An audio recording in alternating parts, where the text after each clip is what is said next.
여러분들 요즘 어떻게 느끼시는지 모르겠습니다. 이 나라가 정말 나라 같으냐? 제가 보기에 뭔가 아닌 것 같다는 기분이 들어서 제가 여쭤보는 겁니다. 항상 그 세월이 말하자면 요순 시대가 없죠. 편한 시대가 없죠. 그러나 이제 요즘은 보면 이건 너무하다. 이럴 때가 있다. 근데 제가 요즘 와서 조선조를 가끔씩 들여다보구나. 우리 오래된 조선조 역사. 왜 들여다보느냐?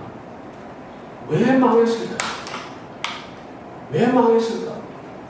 우리 이거 공부해야 됩니다. 왜 망했는가를 우리 알아야 됩니다. 어쩌다가 우리가 무시하는 그 일본의 식민지가 되고 그 식민지가 돼서 결국은 나라가 결국 식민지 여파 아닙니까? 식민지가 됐고 그러고 난 다음에 결국 2차 대전을 겪고 그러면서 결국 남북이 분단되고 동독 상잔에 한국 동란을 치르고 다 그런 거 아닙니까? 그 엄청난 아픔, 지금 우리가 조금 편하다고 그걸 잊을 수가 있느냐? 잊으면 안 되죠. 근데 많은 사람들이 잊고 있습니다. 왜 망했을까? 저는 그게 궁금하거든요. 그리고 이번에 일본을 큐슈 지역에 메이지 유신 유적지를 한 바퀴 이렇게 돌고 왔습니다만 거기 가서 또 다른 질문을 던졌습니다. 이 나라는 어떻게 살아남았을까? 어찌됐든 간에 그 메이지 유신이 어떻게 일어났고 그래서 어떻게 이 작은 섬나라가 크지 않습니까? 작지 않습니까? 토지로 보면 이 섬나라가 말하자면 대동아 공영권이라는 어마어마한 그런 생각을 가지고 되지도 않는 일을 벌릴 정도로 그렇게 이 자만심에 차 있어서 수 있었을까? 무엇이 이 나라를 그렇게 말하자면 최소한 항공모함도 만들고 말이죠. 그렇게까지 강건한 나라로 만들었고 우리는 그 나라의 식민지가 되고 왜 망했을까? 이게 제일 궁금하거든요. 정말 궁금합니다. 그래서 찾아봤어요. 찾아봤더니 조선이 망한다고 경고를 한 사람들이 생각자들이 수도 없이 있더라고요. 언제부터냐?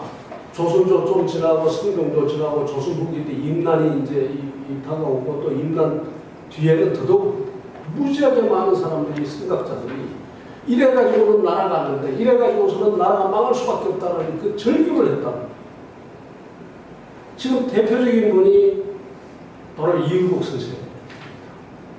이율곡 선생이 왕에게 많은 봉사라는 상소를 올렸습니다. 임금이 지혜를 구한다고 하니까 상소를 올렸는데 만원이라는 것은 만자로 올렸다면 실질적으로 만자가 넘습니다. 봉사라는 것은 그야말로 받들어서 위로 모신다. 그래서 왕에게 받들어 모시는 걸로 많은 봉사라는 그 글을 올렸는데 그 글에 이런 대목이 나오거든요. 나라가 아닙니다.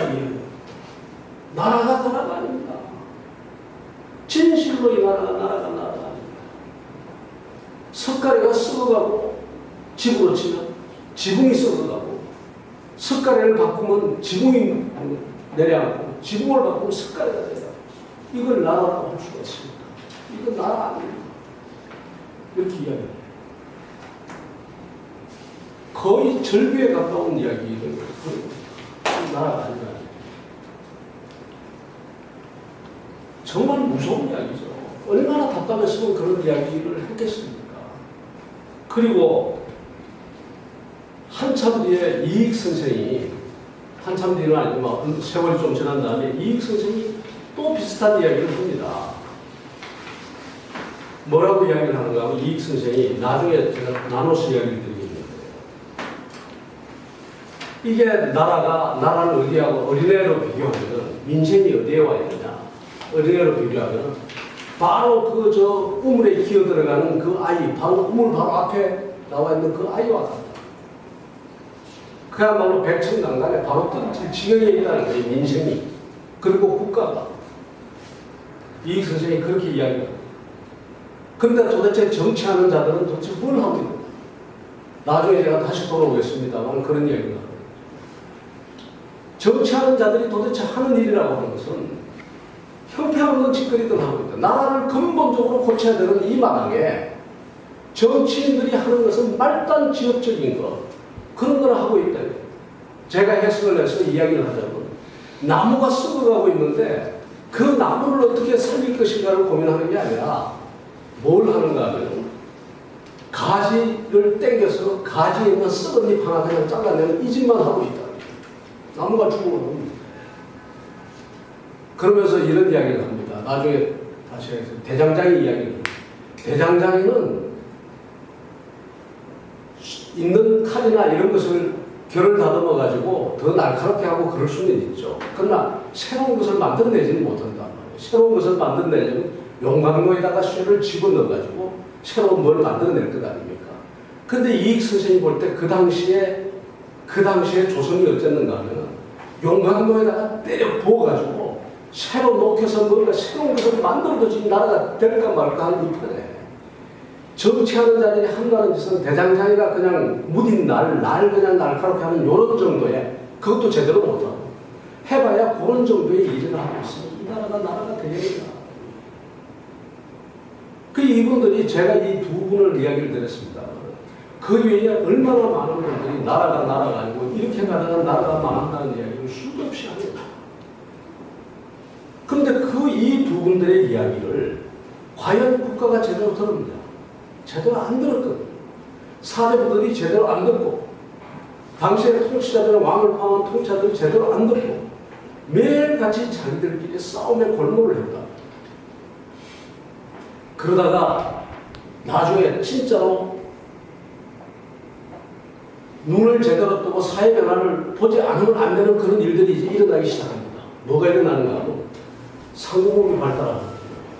아무래도 기술이 나라가 무슨 느리게 발전한다 하더라도 문제가 많다 하더라도 중국서부터 문물이 들어오기도 하고 말이죠. 새로운 기술이 발달하기도 하니까 통상, 상공업, 유통업 이런 것들이 발달을 하고 그러면서 한약만 하더라도 옛날에 안 생겼던 상점들이 생기고 이렇게 된다.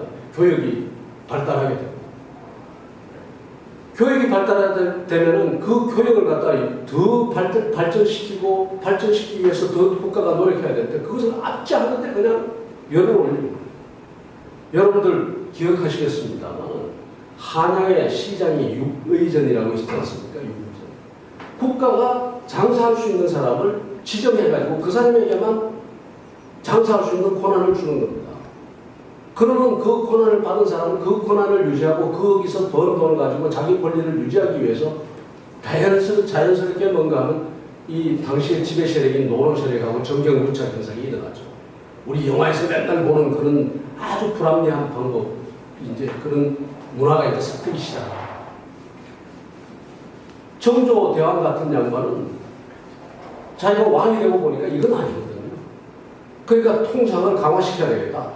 그런 소위 말해서 난전, 시전이 있고 나니 시전은 국가가 인정한 가게들이고 그 시장이고 난전은 국가가 인정하지 않는 자유시장인데 난전을 이때까지 금했는데 그 난전을 금하는 것을 풀어버리는 이런 혁명을 이제 하는 겁니다. 정조대왕 같은 경우에. 뿐만 아니라 정조대왕은 뭔가 하면 여러 가지의 공학적인 문물, 자기 스스로 말이죠. 온갖 여러 가지 기술도 관심을 가지고 이제 그 풀기 시작하죠.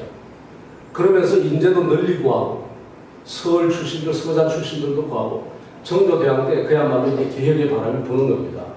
개혁의 바람이 부는데 워낙 이 당시에 이 노론 집권 세력들이 강했거든요.